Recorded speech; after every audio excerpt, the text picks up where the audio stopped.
Hey everybody, Hugh here coming to you with John Talty. We are in a box here in Vaught Hemingway Stadium. Ole Miss lost to Texas tonight, 66-31.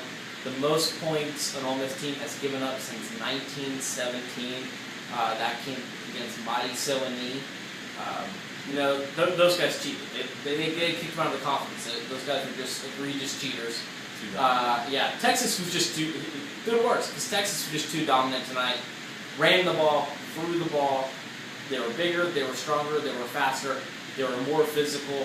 John, that was maybe the biggest thing that jumped out to me. This was not an inept Ole Miss team that we saw last year that couldn't get out of its own way. This was an Ole Miss team that just didn't have enough to match up. Yeah, that's really what it comes down to. Ole Miss just did not have the defensive talent to match up with that that strong Texas offense. And they did some strong things offensively. They had a couple fantastic drives, but I think what it came down to, Texas just had too much talent, too big, too strong, and Ole Miss just couldn't stop them. Yeah, this was your first Ole Miss game live. What did you think of Bo Wallace? Not his best night. 13 of 24 passing, 3 interceptions, and he was sacked 5 times.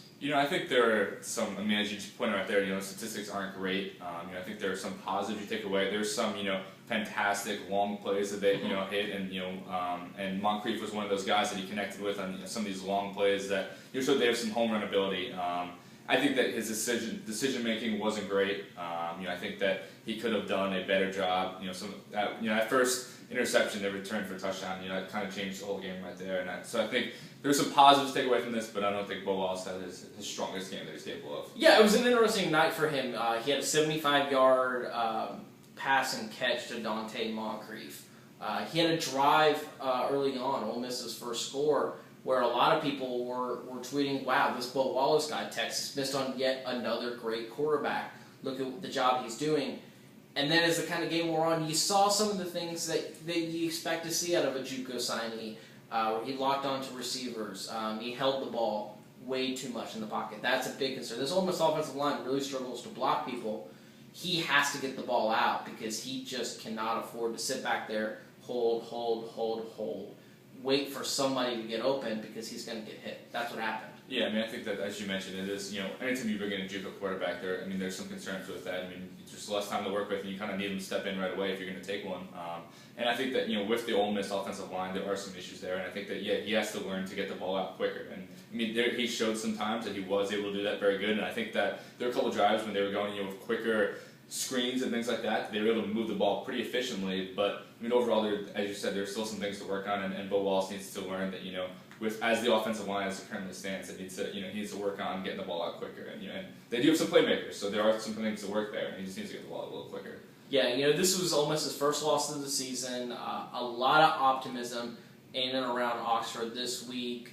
We saw 61,000 plus show up, the 4th largest crowd in the stadium's history. You and I walked through the Grove several hours before the game. It was absolutely jam-packed. You could not move in that place.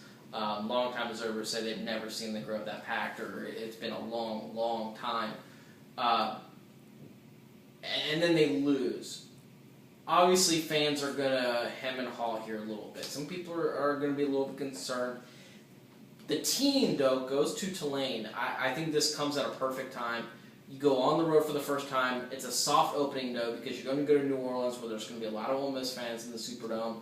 And you're going to play a Tulane team that's pretty bad, so Ole Miss is able to get its feet back up underneath them before they get ready for SEC play. Well, absolutely. I think Tulane is really the perfect game for them to play. I think that, as you mentioned, after a game like this, in which there were some positives to take away, but they still lost by 35 points. You still allowed Texas to score 66 points. So there's some things that really need to be worked on, and I think that it's great that they're walking into a game against Tulane. And not 2 weeks from now, if they had to walk right into Alabama at Alabama, that's a game that you lose two in a row in big fashion. Which who knows what will happen at Alabama, but that's going to be a very tough game. It could turn out a lot like this one did, and so that would be pretty demoralizing to lose back to back in that way. But instead, you have a game against Tulane in which you have a chance to regroup.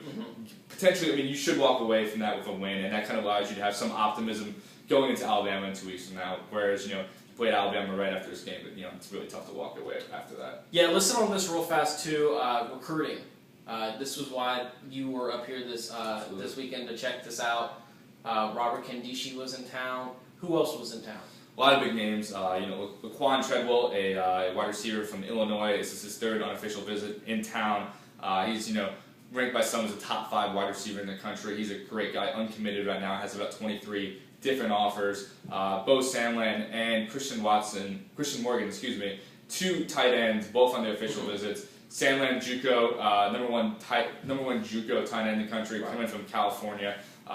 Morgan is committed to Florida State. He's a 4-star player. Loves Ole Miss.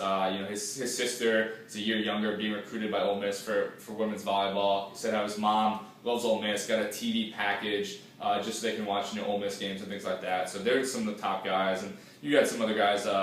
Cornelius Elder, running back out of Tennessee, is a 4-star player.